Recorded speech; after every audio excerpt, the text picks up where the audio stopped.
எல்லையில் பதற்றம் ஏற்பட்டுள்ள நிலையில் ஒன்றிய உள்துறை அமைச்சகத்தின் அறிவுறுத்தலை அடுத்து சென்னையில் இன்று 2வது நாளாக போர்க்கால பாதுகாப்பு பயிற்சி மற்றும் ஒத்திகை நடைபெறவுள்ளது.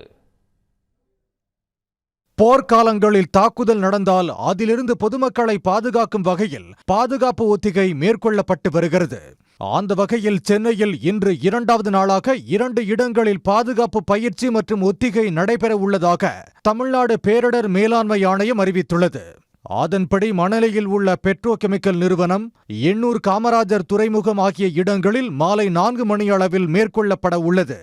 இந்த பயிற்சியின் போது எதிரிகளின் தாக்குதல் மற்றும் எவ்விதமான அவசரகால சூழலையும் எதிர்கொள்வதற்கான ஆயத்த நிலை பரிசோதிக்கப்படும் என கூறப்பட்டுள்ளது. இதனிடையே சென்னையில் மக்கள் அதிகம் கூடும் இடங்களில் போலீசார் தீவிர சோதனை மேற்கொண்டனர். அண்ணா சாலை, வாலாஜா சாலை உள்ளிட்ட முக்கிய இடங்களில் துப்பாக்கி ஏந்திய போலீசார் நிறுத்தப்பட்டு வாகனங்களில் சோதனை நடத்தினர். அத்தோடு சந்தேக நபர்களின் நடமாட்டம் குறித்தும் தீவிர கண்காணிப்பு பணிகளில் ஈடுபட்டு வருகின்றனர். உடனுக்குடன் செய்திகளை தெரிந்து கொள்ள சன் நியூஸ் பெல் ஐகானை கிளிக் பண்ணுங்க.